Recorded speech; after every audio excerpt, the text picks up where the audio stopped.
Welcome to a new episode of the XR Magazine podcast. I am Diana Olenik, your host, and today we're going to be speaking about Future World Studios. His founder is Raghu Bathina, and Future World Studios is dedicated to create compelling 3D visual experiences for patients and clinical staff, which increase procedure volumes and reduce the cost of training. They are specialized in patient engagement by educating and empowering patients, which means in the actual system of pre-procedure, in-procedure, and post-procedure, as well as clinical training for training doctors and medical staff. And last but not least, they are also very focused on digital therapy, which helps patients to reduce anxiety, reduce stress, and reduce delirium. Basically, today we're going to be discussing about Raghu and his journey through the creation of this amazing solution, as well as another one that is very exciting. Raghu is the CEO and co-founder of Conquest VR, which is on a mission to dramatically improve virtual reality experiences by delivering truly immersive sound. So Raghu leads the Conquest VR team as well, which has more than 40 years of combined VR experience and is now working to enhance the VR experience through immersive audio for multiple audiences. The company's products like the Conquest Pro Headphones will significantly improve gameplay and competitiveness for VR gaming enthusiasts. Additionally, the products are making VR training and educational experiences much more engaging and impactful. Raghu is also the co-founder, as I mentioned, from Future World Studios that is dedicated to VR-based medical applications.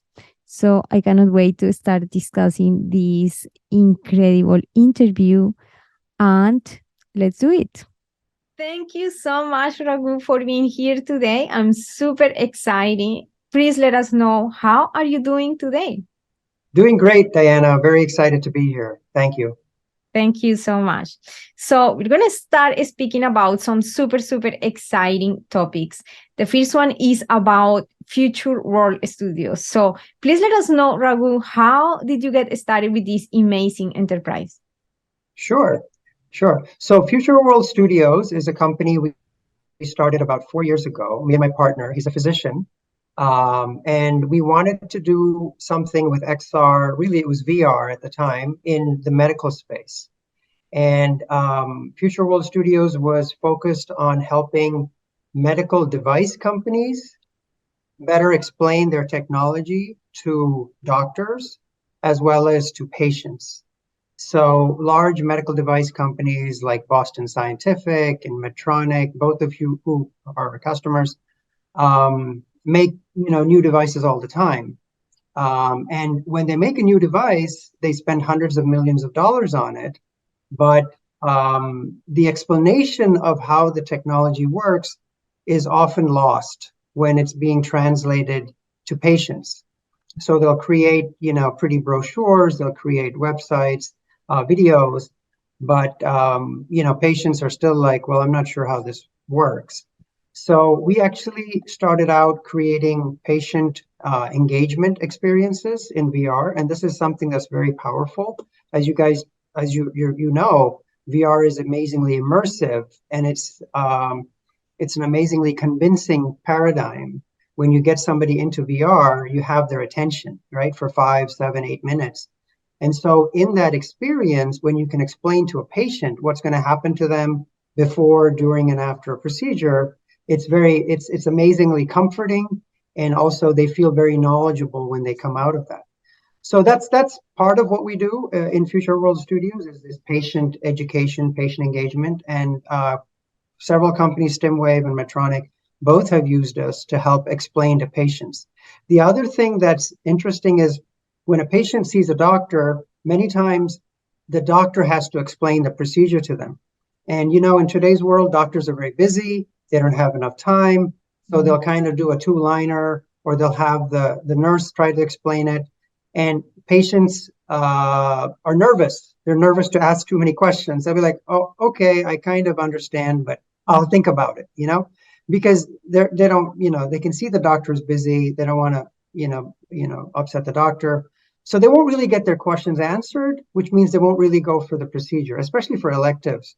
Where what we saw happen is once we created in VR, the doctor just says, "Hey, listen, I'll be with you in 5 minutes. In the meantime, just watch this VR experience." And in those 5 minutes, now the patient's doubts are clear. They feel much more educated and empowered. Then the conversation when the doctor comes back is much more intelligent and, really moves them to the next step. So that's one of the key things we did in Future World Studios. And it was all done in virtual reality using Unity, animation, 3D assets, and so on and so forth. So That's super exciting. And I have to say that while you were explaining that, I felt totally related. That is yeah, me. That patient that you describe is me. yeah, Pretty much all the time that I've been, when they explain things, I can see their busyness. I can see the nurse trying to explain. I can see myself saying yes, but I didn't understand really. right, It's just so, it's like a formality that you say yes, but you're not going to ask so many times because also you don't want to look like you don't get it. And yeah, so definitely they speak another language, which is their scientific language, their technical language, their professional language. And when it comes to us as patients, we are pretty much like you see if you get it or not. right, So I think that these type of solutions are pretty compassionate, actually, like yeah, trying to bring us the other side of the equation in these type of services to a real participation and understanding of what is going on. So I yes, really yes, appreciate a lot this type of solutions. yes, yes, And yes, there is one, yeah, yeah, and there is go ahead, one that I like to highlight, yeah, which is digital therapy, which I believe you also help when reducing anxiety, yes, stress. And one that I read that I found very interesting is reducing delirium. So could you let yes, us know about what is this and how it affects the ICU patients? yes, yes, yes. Thank you for bringing that up. Yes. So, delirium is also known as ICU psychosis, which is unfortunately a side effect of when patients are brought to a hospital or they go through a surgery and they have complications and they have to go to the intensive care unit, the ICU, which monitors them on a second by second basis, right? It's actually a good thing because we're making sure nothing happens to the patient and there's nurses always available, doctors always available. But one of the negative things, and you could be in an ICU after a car accident. I mean, it may not be a procedure, it's just something happens and you're in the ICU. Unfortunately, what ICU psychosis, or also called delirium, is when you're in the ICU for an extended period of time, right? Let's say more than 2 days, you lose track of time. Your circadian rhythm gets lost, meaning that you lose track of day and night, and then slowly you lose track of reality, and then it takes a while to get the patient out of delirium, and all of this costs a lot of money and a lot of suffering for the patient and their family, and it delays their actual treatment. Right? They may have been in there because of the car accident, but a few days later, now the staff is dealing with delirium rather than the car accident. Um, and it's a crazy phenomenon. So and it's a big problem, affects people all over the world, and it's primarily because in an ICU, if you notice, there's sound continuously. The lights are on all the time. You're in a room, you don't even know what's happening in the outside world. A lot of disturbed sleep. You're on medications, so you're not in touch with your family. So this is where slowly the reality starts to slip. And so what we did was we actually created a VR experience, which could be given as a digital therapy to ICU patients to sync them with time. So kind of get their circadian rhythm back in sync. So if you can imagine, you're a patient, you're in the ICU, at about 9 a.m., a nurse or somebody will come by and put on a VR headset. And then suddenly you're transported to a park in the morning where the sun is coming up and there's children running around and playing and people are going for their walk. And then in the afternoon, that's 15 minutes, right? And then in the afternoon, again, somebody puts on a VR headset and now you're at lunch or you're on a busy street with cars moving up and down and people are going about their day.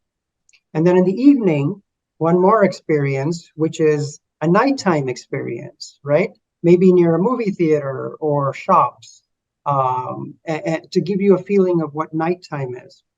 And this is just repeated on a daily basis. It's like 3 15-minute experiences, very non-invasive. They just put it on and listen. They don't have to do anything. We actually did a study with about 20, I forget the total number of patients that were in it. We actually showed improvement in the patient's ability to get over delirium, or how quickly they could get over it. We even have a patent on the technology and everything, but more importantly, we have to do more work. But VR, digital therapies, I mean, this is the future. There's so much potential. Yeah. Absolutely. I'm super excited about that topic. That's why I brought it forward. Actually, personally, I'm an engineer and I study this topic a lot.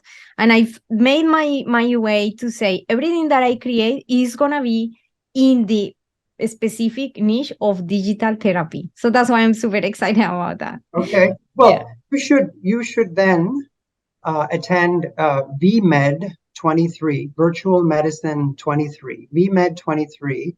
And any of your viewers, listeners, VMed 23, just check it out.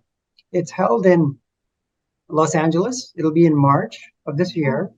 It's run by a friend of ours, Brennan Spiegel, who is a gastroenterologist at Cedars-Sinai Hospital. He has written a book called VRX, which is all about virtual therapies. How VR can be used for therapies. He studies in that book, there's like 5,000 case studies on how VR is used for anxiety, for depression, for identity disorder, for pain. It's a fascinating book. You would love it. If you're interested in digital therapies, you should read VRX and you should come to VMed 23. We're also going to be there. Absolutely. I'm going to speak to you about this a little bit later on because this is super exciting. But in the meantime, for any of the listeners, pay attention because VR therapy is going to be, digital therapy is going to be the way of the future for even undertaking this type of treatments at home, which is something that is going to even enhance more the therapy because you're going to feel familiar in an environment. Sometimes when we're in hospitals, for some reason, we feel that something is wrong and it doesn't help. But when we are familiar with our environments, that might change. So thank you so much for bringing that forward. And there is something super interesting that really I cannot wait to get into this, which is that in our development processes, I particularly use Unity. We tend as developers to leave the sound to the last minute, to when we are undertaking our workflows. But we are here today with Raghu, who very kindly decided to speak to us about his experience and his insights and etc. on how to properly use audio in VR. So please let us know, Raghu, about this topic. What do you have to say about it? Thank you. Sure. So as a VR developer ourselves, audio, we know from movies, as they say, audio is half the experience. We all know this. When we why do we go to a movie theater? Why do we have a sound system? It's because the visuals aren't enough, right? You need the audio. I would say it's even more so true in virtual reality, because what is virtual reality? You're trying to recreate reality in a new space. Inside the headset, you're trying to recreate reality. Well, reality isn't stereo headphones. Reality isn't left and right. The real world is in front of you, it's behind you, it's to the left and to the right, but it's also above you and below you. Okay, that's the real world. So when you're in VR and you're saying, hey, I've taken you to a beautiful landscape, or I've taken you to an amazing, shopping center inside VR, or to a cave, or whatever you may be doing, you better make sure that all those sounds are replicated properly inside the experience. Because otherwise, otherwise it's just like watching something on YouTube. It's only coming from in front of me, or something on my headphones. It's only coming from left and right. So making sure that your experiences are properly done in terms of spatial audio really creates the sense of presence, which is, again, is a fundamental task that we're trying to do as developers in virtual reality. So to do this, we actually studied this, and we actually created an app called Face Your Ears. Okay, there's a fun app. There used to be an app called Face Your Fears, which is, it's all scary stuff, and it's great. It's a great app. But anyway, we did one called Face Your Ears, which basically was designed to highlight the different aspects of spatial audio. Things like location-based audio, things like distance-based audio, like when you move away from something or you get closer to it, it should naturally get louder. As that object moves, it should affect where you hear it. Like in our experience, we have a bee or several bees that start buzzing around your head. And it's very important that the bee actually feels like it's moving around your head. Mm-hmm. And if you go closer to it, the bee should sound louder. Mm-hmm. The Doppler effect, if you remember from physics class, right? How a train comes and goes by. The sound is not much, and then suddenly, and it zooms by, it kind of has a long tail. All of these things are possible in virtual reality if you use the right tools to create the sense of realism. So we did Face Your Ears, and we created a white paper, which I'll share with Diana. And Diana, I'm sure you can share it with your audience, on how to choose the right audio spatializer. So when you're programming in Unity, you can actually pick different spatializers to use. You can choose the Oculus or whatever default one, but there's several other ones which are really good, including the one made by Steam. And if you do that, and I strongly encourage you should do it early in your development cycle. It shouldn't be the last thing we do when we're developing a product. You should start thinking about it, because it can make differences in the design and implementation of the visuals. If you start thinking about the audio, and in the end, it's going to be a much better experience. If you see Moss Book 2 or Notes on Blindness, some of these fantastic experiences, you will see how audio really makes the experience special. Yeah, amazing. So this tool that you are speaking about, it's sort of like a plugin or something that we can find in Unity, or how can we find it? Yes. They're plugins. They're available. Almost all of them are free. There's some, Deer VR has one, which I believe is paid, but it's excellent. It's extremely good. And so you as developers and your audio engineer, if you have one, they should be using these tools and experiment with and so we did a survey. We basically did for our app Face Your Ears, which I'll share the link also. It's a free download. Is we tried all these different spatializers, and we ranked them in terms of what features they had and how well they did in different things. But it's just a subjective kind of ranking. You should do your own homework. But yeah, they're available for everybody. That's super exciting. And where can we find Face Your Ears? In what platform? Face Your Ears is on the MetaQuest App Lab. It's on App Lab on MetaQuest. So I can share a link, and you can share it with your audience. Thank you so much. You can search Face Your Ears.